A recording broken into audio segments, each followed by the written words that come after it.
শহরের বুকে চলছিল মধুচক্র, অবশেষে গুড়িয়ে দিলেন জনতা। আর শিলচর সেন্ট্রাল জেলের ঠিকানা হলো ৭৫ বছর বয়সের মক্ষী রানী। নমস্কার, বার্নিং ইস্যুতে আপনাদের সবাইকে স্বাগত। সঙ্গে আমি অমিত। ইতিমধ্যে আপনারা জেনে নিয়েছেন যে শিলচর শহরে চলা একটি বিশাল মধুচক্রে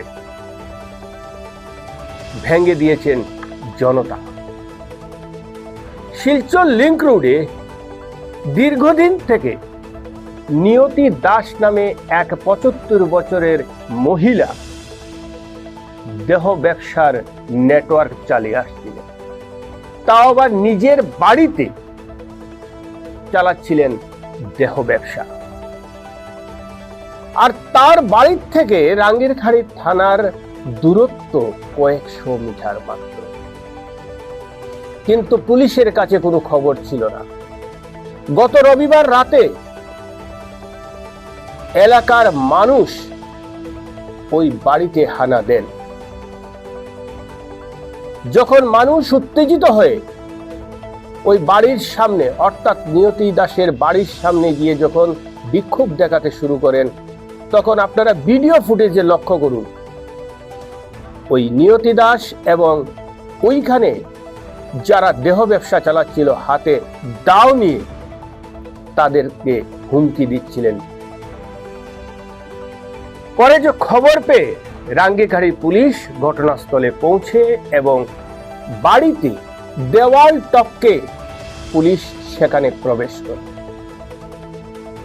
ঘরের ভিতর গিয়ে একেবারে হাতে নাতেই ধরে নেয় এই দেহ ব্যবসার কর্মকাণ্ড। ওই বাড়ি থেকে নিয়তি দাস সহ ৩ যুবক, এক যুবতী এবং এক নাবালিকাকে সেখান থেকে আটক করে নিয়ে আসে।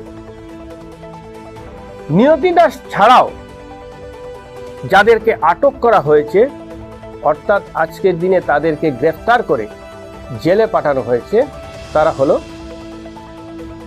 মৌপাতি দাস উধারবন্দের, সুপ্রিয় দেব কাঠিগড়ার, নন্দদেব পাঁচগ্রাম, বিশ্বরূপ দাস বদরপুর।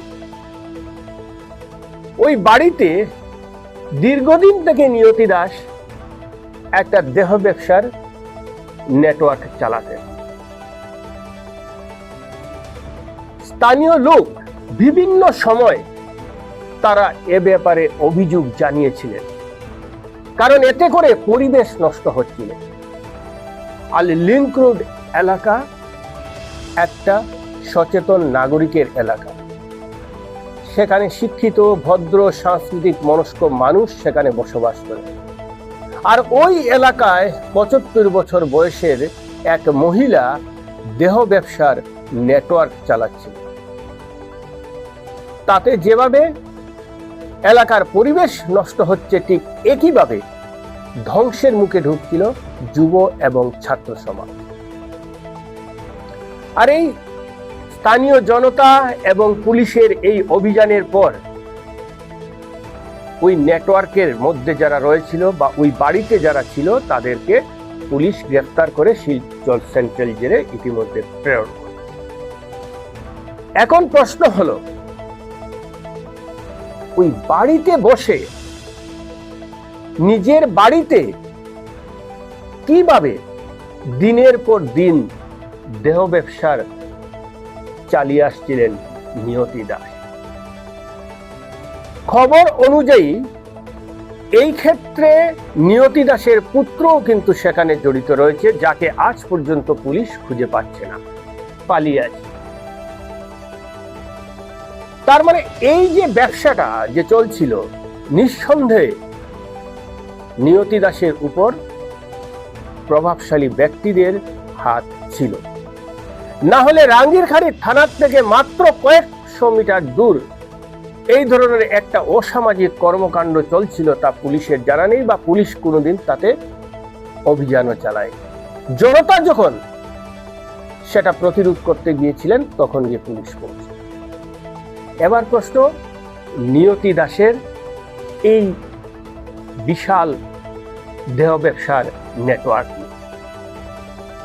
সূত্রে খবর, নিয়তি দাস শুধু লিংক রোডের তার বাড়িতে এই দেহ ব্যবসা চালাতেন না,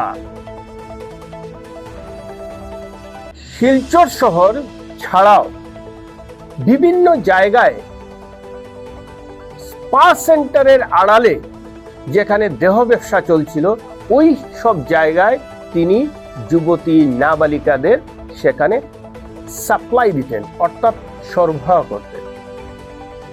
তার কাছ থেকে এইসব যারা প্রতিষ্ঠান খুলে আড়ালে দেহ ব্যবসা চালাচ্ছিলেন তারা ওই নিয়তি দাসের কাছ থেকে মেয়েদেরকে নিয়ে যেতেন।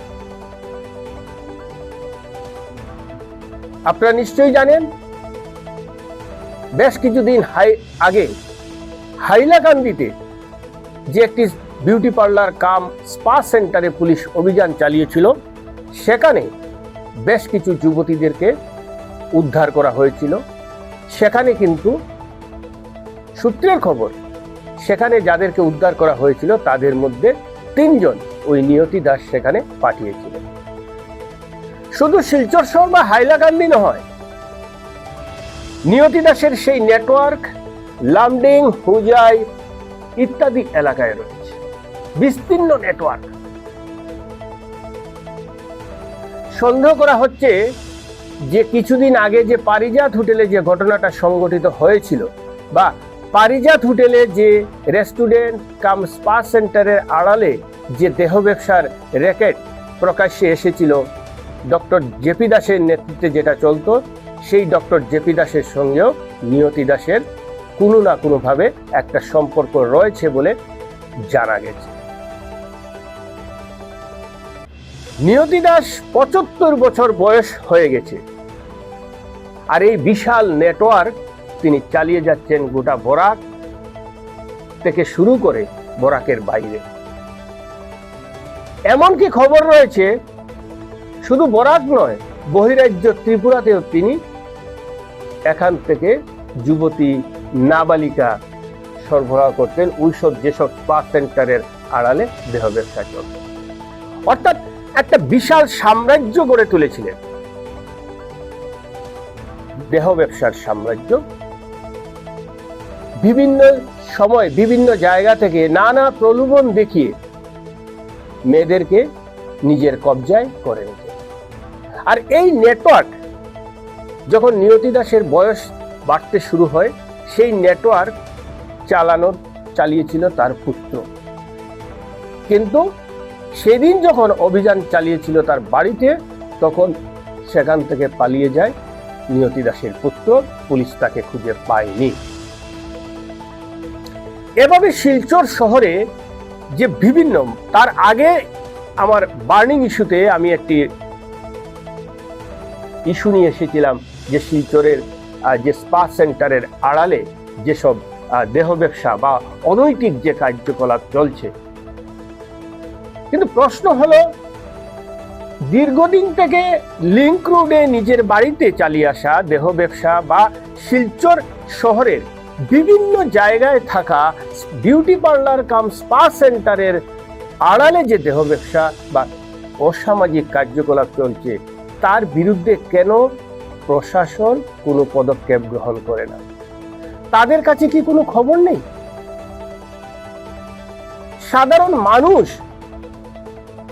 এর কাছে খবর ছিল, তারা গিয়ে লিংক রোডে অভিযান চালিয়েছিল। সেই খবরটা কি পুলিশের কাছে আগে ছিল না? বা যেসব স্পা সেন্টারের নামে এইসব অনৈতিক কার্যকলাপ চলছে, সে ব্যাপারে কি পুলিশের কোনো জানা নেই? নিশ্চয়ই জানতে হবে, কারণ পুলিশের কাছে এমন কোনো খবর থাকবে না, তা কোনোদিনই হয় না। হয়তো ওইসব যারা স্পা সেন্টারের আড়ালে যে অনৈতিক কার্যকলাপ, অসামাজিক কার্যকলাপ চালাচ্ছে, তাদের সঙ্গে পুলিশের কোনো না কোনোভাবে একটা সম্পর্ক রয়েছে, কোনো না কোনোভাবে একটা সমঝোতা রয়েছে, যার জন্য পুলিশ অভিযান চালাচ্ছে। আমরা যদি দেখি গুয়াহাটি মহানগরীতে প্রায় সময় খবরের কাগজে খবরে উঠে আসছে, আজ অমুক জায়গায় বিউটি পার্লার কাম স্পা সেন্টারে অভিযান চালিয়েছে পুলিশ, অমুক জায়গায় বিভিন্ন প্রায় সময় আমরা শুনতে পারি। কিন্তু শিলচর শহরে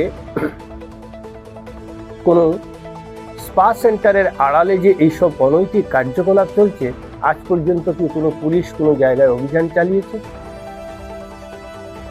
যতগুলো ধরা পড়েছে সবকিছু কিন্তু সাধারণ মানুষ, শিলচর শহরের সচেতন নাগরিক, শিলচর শহরের লোক এইসব অভিযান চালিয়েছে। যেমন আমি দুটো উদাহরণ দিচ্ছি এখন পর্যন্ত। প্রথম, ট্রাঙ্ক রোডে থাকা ডক্টর জেপি দাসের পারিজাত হোটেলে আজ থেকে কয়েক মাস আগে একটা ঘটনা সংঘটিত হয়েছিল। সেখানে কিন্তু জনতা অভিযান চালিয়েছিল, শিলচর শহরের মানুষ সেখানে ধরেছিলেন ঘটনা। তার পরবর্তীতে পারিজাত লাঠিগ্রামে, সেটাও কিন্তু পাবলিক, অর্থাৎ শিলচর শহরের শুভবুদ্ধি সম্পন্ন মানুষ। আর গত রবিবার লিংক রোডেও সেই শহরের বা ওই এলাকার যারা সমাজকে ভালোবাসেন, যারা শিলচর শহরকে ভালোবাসেন, তারাই কিন্তু অভিযান চালিয়েছে। কিন্তু প্রত্যেকটা অভিযানই সফল। সব জায়গায় কিন্তু যেখানে অভিযান চলেছে সেখানেই এইসব অনৈতিক কার্যকলাপ ধরা পড়েছে। অর্থাৎ জনতার কাছে খবর রয়েছে, কিন্তু পুলিশের কাছে কোনো খবর নেই। আমি এই বার্নিং ইস্যুর মাধ্যমে আহ্বান জানাবো কাছাড়ের পুলিশ প্রশাসনকে, যে শিলচরে যেসব বিউটি পার্লার কাম স্পা সেন্টার নামে যেসব রয়েছে, বিভিন্ন মলে আছে, বিভিন্ন জায়গায় আছে, ওইগুলার তদন্ত করুন, বেরিয়ে আসবে আসল সত্য। আর শিলচর শহর একটা কবির শহর, শিলচর শহর সংস্কৃতির শহর, শিলচর শহর শহীদের শহর।